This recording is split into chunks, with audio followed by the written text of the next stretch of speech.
Class 12th के विद्यार्थी जन, मैं आप लोगों के लिए आज तुलसीदास जी द्वारा रचित कवितावली, जो कि रामायण के उत्तरकांड से उद्धृत है, यह कवितावली शीर्षक आपके आरोह नामक पुस्तक में से लिया गया है और जिसकी व्याख्या, यद्यपि आपके क्लास में मैंने व्याख्या की है, लेकिन कुछ ही लोग उस समय उपस्थित रहे, इसलिए मैं आप लोगों तक इस व्याख्या को पुनः वीडियो के माध्यम से पहुंचाने का प्रयास कर रहा हूं।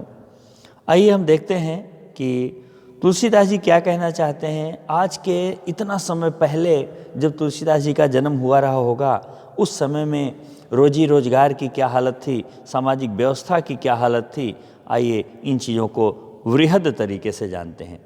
किसवी किसान कुल बनिक भिखारी भाट, चाकर चपल नट चोर चार चेट की, पेट को पढ़त गुन गढ़त चढ़त गिरी, अटत गहन गन अहन अखेट की। ऊंचे नीचे कर्म धर्म अधर्म करी, कैसे भी करके। आइए देखते हैं। किस भी व्यापार पेशा, किसान कुल किसानों का समूह, कुल माने समूह, खानदान कुल खानदान, गांव किसानों का गांव इत्यादि, बनिक बनिया लोग, भिखारी लोग भीख मांग करके, भाट माने राजाओं के यहाँ उनके सोकर जगते वक्त जो लोग चारण या भाट का काम अर्थात उनको कुछ ऐसा उनके सामने गाते थे, उनके गुणों का गान करते थे जिससे बड़ी प्रसन्नता पूर्वक उठें जगें, ऐसा काम करने वाले लोग।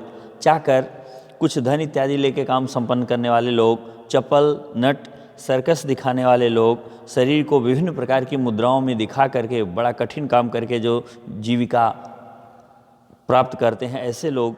चोर चोरी करके अपनी जीविका का निर्वहन करते हैं, घर परिवार चलाते हैं। चारण लोग यानी जो चापलूसी करके अपना काम चला लेते हैं। चेट की सेविका इत्यादि बन करके भी लोग चलाते हैं। अर्थात यह इंसान का जन्म ही ऐसा है, विभिन्न प्रकार के कृत्यों द्वारा ही व्यक्ति का अपना जीवन यापन हो पाता है। और कितने तरह के लोग काम करते हैं, कितना रिस्क उठाते हैं, कितनी घटनाओं से अपने आप को जोड़ लेते हैं। क्यों? क्योंकि वो सारे के सारे लोग पेट की आग को शांत करने का प्रयास करते हैं। पेट को पढ़त, सारे लोग पेट को पढ़ते हैं। पेट को पढ़ना मतलब पेट की आग को शांत करना। भूख लगने पर क्या खाया जाए, क्या पिया जाए, इसकी व्यवस्था करने में ही लोग इतना सारा कुछ करते हैं। गुण गढ़त, वे लोग अपने गुण को बढ़ाते हैं।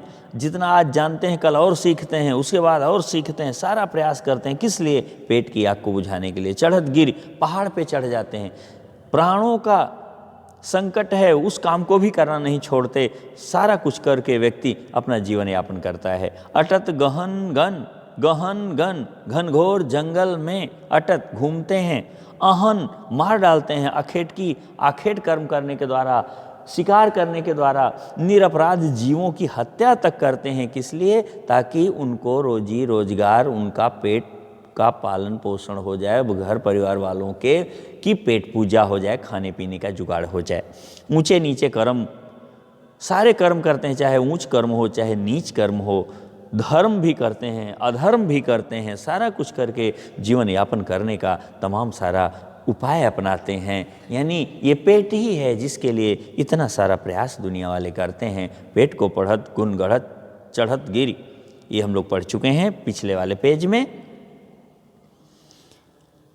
पेट ही को पचत, पेट की अग्नि को ही शांत करने के लिए सारा कुछ करते हैं। बेचत बेटा बेट की, और पेट की आग इतनी भयानक होती है, गरीबी इतनी दर्दनाक होती है, मजबूरी इतना परेशान कर देती है कि बाकी परिवार को चलाने के लिए मजबूरी जब हद से आगे निकल जाती है तो बड़े बेटे को किसी के यहाँ नौकर सेवक के रूप में रखा देना, उससे अधिक मात्रा में, बड़े मात्रा में पैसा ले लेना, यानी बेटे या बेटी को बेच करके भी लोग अपने आप का समय निकालते हैं, अपने आप को धन इत्यादि उपलब्ध करवाते हैं या अपने लिए खाने पीने की व्यवस्था करते हैं। यहाँ तक व्यक्ति परेशान हो सकता है। तुलसीदास जी आपसे बताते हैं।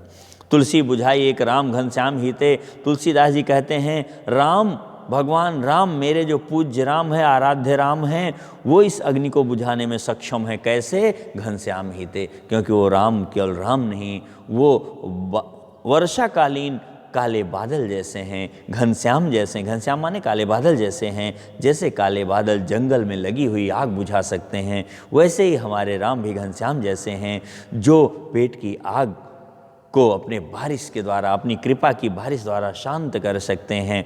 आग बड़ी आग इतने बड़ी है आग पेट की, हे भगवान राम, जब सबसे बड़ी आग जंगल में लगी हुई आग को आप बुझा सकते हो अपनी कृपा से, तो पेट की आग सारी अग्नि में सबसे बड़ी है। अग्नि 3 प्रकार की होती है। जो हमारा खाना पकाती है वो जठराग्नि, जो जंगल में आग लगती है बहुत मुश्किल से बुझती है वो दावाग्नि, समुद्र के पानी को जो समन दमन करती है, बराबर बनाए रखती है, वो बड़वाग्नि। तो कहा सारी बड़ी अग्नियों से भी बड़ी अग्नि पेट की है, क्योंकि बाकी अग्नि तो एक समय पे बुझ जाती हैं, लेकिन पेट की अग्नि पूरे जीवन नहीं बुझती। जब तक प्राण है तब तक नहीं बुझती। आदमी के पैदा होने से लेकर के मृत्यु पर्यंत तक पेट की आग को शांत करने का प्रयास किया जाता है। फिर से जैसे ही समय बीतता है फिर से वह आग धधक पड़ती है, अर्थात वह आग कभी नहीं बुझती। गरीबों के लिए तो भूख और भी दर्दनाक है। इसलिए हे प्रभु, जो गरीब हैं, मजबूर हैं, बेसहारा हैं, उनके पेट की अग्नि तो आप ही बुझा सकते हो। बाकी किसी के बस का उनको सांत्वना प्रदान करना, वह आग बुझाना नहीं है। खेती ने किसान को, भिखारी को न भीख बली। तुलसीदास जी तड़प उठते हैं। इस समय जो प्रशासन है, जो शासन करने वाले लोग हैं, जो शासक हैं, वो ऐसे हैं, किसान का कर्म करने में जो सक्षम है, जो इच्छुक हैं, ऐसे लोगों को खेती प्रदान नहीं करते। भिखारी जो है, उस भिखारी को कोई भीख देने वाला नहीं है कि भिखारी भीख पा करके, भीख ही पा करके व्यक्ति अपना पेट पूजा कर ले, पेट पालन कर ले। बलि, जीव जंतुओं को दिया जाने वाला अन्न, चावल इत्यादि बलि कहलाता है। जो जीव जंतु हैं, चिड़िया इत्यादि हैं, उन सबको कम से कम हमारा फर्ज बनता है कि कुछ अन्न इत्यादि, अन्न के दाने इत्यादि उनको प्रदान कर दें, ताकि उनका भी पेट भर जाए। ऐसा भी करने वाले लोग नहीं हैं। बनिक को बनिज, बनिए को बनियागिरी करने का अवसर नहीं दे रही है सरकार, या प्रशासन नहीं दे पा रहा है। जो नौकरी चाकरी करना चाह रहे हैं उनको नौकरी चाकरी का अवसर नहीं उपलब्ध करवा रही है सरकार, अर्थात राजा लोग। अर्थात इस शासन को क्या कहें, जिसको जो चाहिए वो प्रदान कर ही नहीं रहे हैं। अर्थात वो शासन किस के लिए है? ऐसा शासक क्यों कर अच्छा लगेगा जब उसके राज्य में किसी को सुकून ही नहीं, चैन ही नहीं, कोई सुविधा ही नहीं। जीविका विहीन लोग, सिद्धमान सोचवश, जीविका जिनके पास नहीं है, ऐसे लोग सिद्धमान बड़े दुखी होकर के सोचवश बड़े चिंता में डूबे हुए रहते हैं। कहें एक एक अंशो, एक दूसरे से केवल चर्चा करते हैं, कहाँ जाई, का करी, कहाँ जाएं, क्या करें, कोई उपाय नहीं सूझता। ऐसे वो तड़प के रहते हैं, परेशान होते हैं। वेदों पुराण कही, वेदों और पुराणों ने भी ऐसा कहा है, लोकी हूँ भी लोकीयत, और दुनिया में भी ऐसा ही देखा जाता है। क्या वेद पुराण में लिखा है, दुनिया में देखा जाता है कि सांवरे सबय पैराम, रावरे कृपा करी। हे सांवले रंग के भगवान राम जी, आप ही सबके रावरे हो, आप ही सबके सबसे बड़े राजा हो, आप ही सबके सबसे बड़े पालनहार हो। जिस पर आप कृपा कर देते हो उसको किसी चीज़ की आवश्यकता या कमी नहीं रह जाती है। आप ही कृपा करो। इन राजाओं के बस का शायद अब कुछ नहीं रहा। दारिद्र दशानन दबाए दुनी दीन बंधु, दरिद्रता रूपी दशानन, जो गरीबी है वो रावण से भी बड़ी। कहा जैसे रावण ने सबको दबा दिया था, वैसे दरिद्रता गरीबी रूपी रावण ने सबको दबा दिया है, दुगना दबा दिया है। हे दीन बंधु, हे दीनों के स्वामी, तो क्या कर दो, दुरित दहन, बहुत बुरे तरीके की जो ये आग लगी हुई है, जो दहन है, जो जलन है, जो अग्नि है, जो समस्या है। कौन सी समस्या? ये दरिद्रता की समस्या, गरीबी की समस्या, बेरोजगारी की समस्या जो है वो इतनी बुरी तरीके से है, इतनी अधिक है, इतना प्रचंड वेग से लोगों को पीड़ित कर रही है कि तुलसीदास जी हा करी, हाय हाय करने पे मजबूर हो गए हैं। इस तरह से तुलसीदास जी तड़प उठते हैं, रो उठते हैं और भगवान राम से अपनी समस्या को निपटाने के लिए कहते हैं, प्रयास करते हैं। आज का वीडियो इतना ही। अब दूसरे वीडियो में हम और आगे के भाग का वर्णन करेंगे।